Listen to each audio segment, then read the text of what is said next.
Katarina and welcome back to my channel, or welcome new if a little tiny owl brought you here. That did not happen. But anyway, nice to see you! So today I have a very exciting video for you guys because first, it's my Halloween special, woohoo! And second, because it's Harry Potter related and I absolutely love Harry Potter and I always love me some magic. The thing is that the other day one of my dearest friends sent me a message asking me if I could help her to make a Harry Potter costume for a party a few hours before that party. Now, I've seen a lot of last minute Halloween costume, but girl, you've been planning that video for 2 weeks.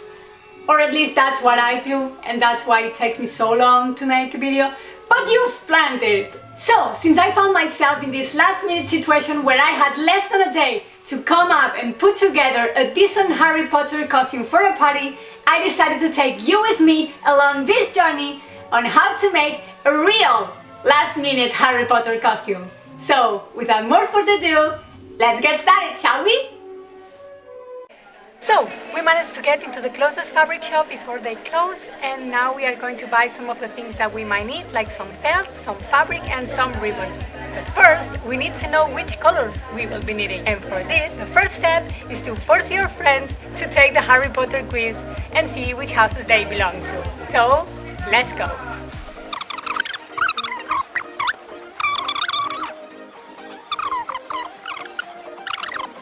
Are you done already? Oh my god! No, what should I say? I'm sorry? Or I'm proud of you? So, looks like we'll be needing yellow and black, huh? I'm just kidding, Hufflepuffs are great. She was just expecting some other house, I guess, which makes it even more funny, but I'm just kidding, I love Hufflepuffs. Now that we know the colors that we will be needing, we will have to go find the fabric, the felt and the ribbon, and then we will have to go home and start DIYing because we don't have many hours left. So, yeah, let's go.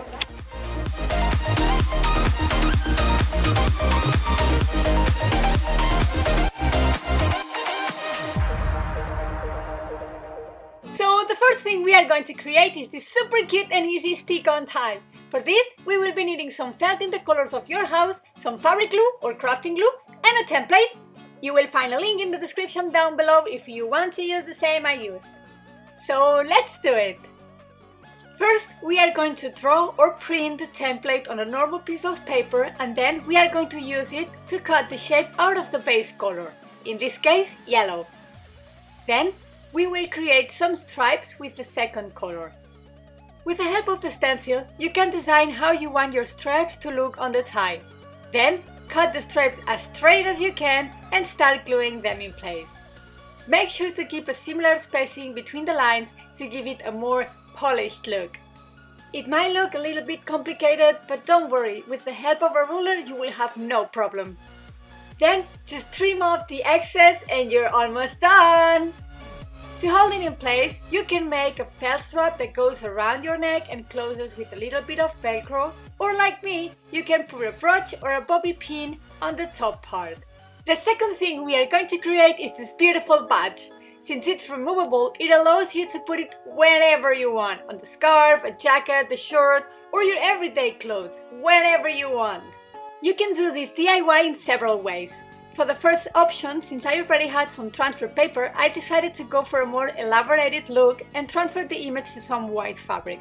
If you are going to do it this way, make sure to flip the image before printing it, or it will not work. But this one has a little problem. The instructions said that once you print it, the image has to dry for about 24 hours. But I guess that's not going to happen because anyone got time for that? So yeah, we'll see how this turns out. But anyway, while this one dries for a little bit, we can move to the other option. So, in case that the previous one failed, I came up with a plan B which I actually really like. And it's actually super simple. Just print out the badge of your house and with some adhesive tape, we are going to cover the front and the back of the image. Once you have it, you just have to glue a bobby pin or a brooch base and you are ready to go! See? I told you it was super easy.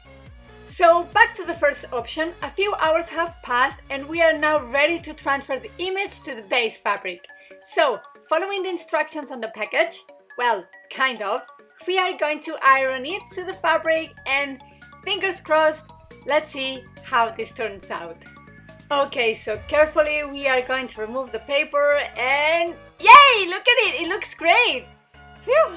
Then, once it's done, we are going to trim the excess and glue it on a base made out of felt to give it some strength. And then we are going to trim the excess again. Cause yeah, I'm a little bit dumb sometimes, but it's fine. Then, to wrap it up, we are going to add a brooch or a bobby pin in the back top part, so we can then stick it wherever we want. And voila! You're done with the badge! I'm so happy of how this turned out. I love both ways and they are so easy to make. Even if you don't have a printer and you want to draw the badge yourself, you can do whatever you want. Okay, now let's move on to the next one, which is probably one of my favorites because it looks so nice and pretty. And it is the house scarf.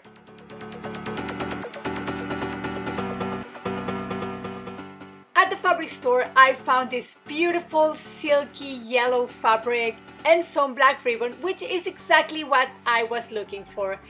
But if you can find that, any kind of fabric will work. The first step is to fold the fabric in half and then sew along the edge.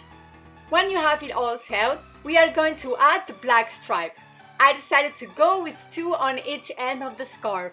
Make sure to sew the stripes on the same plane on both ends. Then we are going to fold it in half again, right sides together, and pin the heck out of it to make sure that the black lines match at the ends. And then sew it all the way again until it looks something like this. You just have to turn it inside out and boom! You have your really beautiful scarf. Damn, I'm really happy of how this looks. It's so nice, I love it. I'm seriously considering adding it to my casual wardrobe because it's just beautiful and stunning. But wait, we are not done yet, right? Because last but not least, we need to have our very own wand. The idea was to make it with my hot glue gun because you can create some very intricate designs with it. But I couldn't find it anywhere. I don't know what it is. So I had to figure out another way to make it, which actually ended up looking way better than what I expected. So let's see it. So, remember those sticks we picked up on our way home? As I thought, I didn't have chopsticks, so they came in pretty handy. First, we are going to polish the edges. For this, you can use a nail file or a little bit of sandpaper and a pair of scissors to make it look as clean as you can. Once you have your branches ready, we are going to start creating the handle. How? Well, I used some adhesive tape and some tissue paper and it came out pretty well. First, I made 2 layers with adhesive tape, which I wrinkled to give it some texture, and then I added a layer of tissue paper just to not use that much tape. And over that, another layer of adhesive tape. For this one, I went for a very organic look, which I'm really glad I did, especially if you keep it brownish or wood looking. Then, to make sure that the paint will stick to the branch, we'll cover the entire thing with some masking tape. So I decided to make 2 wands, just in case I didn't like the first one, which at the end I end up loving both of them. But at the end I just repeated the process, mixing layers of tissue paper and adhesive tape. And once I have the shape I wanted, just remember to cover the entire thing with masking tape. Once you have everything ready, we are going to paint them. If you know me, you know I absolutely love spray paint, so I'm going to be using spray paint. But if not, nail polish or acrylic paint will work as well. Once it was completely dry, I had a little bit of time left, so I decided to add some decoration with some wire I had around here to give it a more fancy look. And oh my god, I'm actually really impressed of how this turned out. There was a moment where I had my doubts, but damn, this looks great! I'm in love with both of them! Then, to complement all our DIYs, we are going to need some dark grey or black sweater, trousers or skirt and a white shirt. And you're ready to go! As you can see, it works for both boys and girls. You can wear them separately, all together. You can do whatever you want with it. It actually looks pretty nice, especially knowing how much time we have to do it. But I'm really happy with the result. My friend was really happy as well. and I hope you liked it too. If you recreate any of these, make sure to send me a picture because I will absolutely love to see your creations. And also, if you want, you can show some love and pride for your house in the comments down below. I would really like to know which houses you belong to, guys. So yeah, this is it. I hope you have enjoyed this video. Give it a like if you did, and also if you want, you can subscribe. Right now I'm running a campaign where for each person that subscribes, I'm going to be giving a sock to an elf. So if you want to free the elf, make sure to join the cause. Oh, and remember, it's Leviosa, not Leviosa. And as always, I hope to see you in my next video. Bye!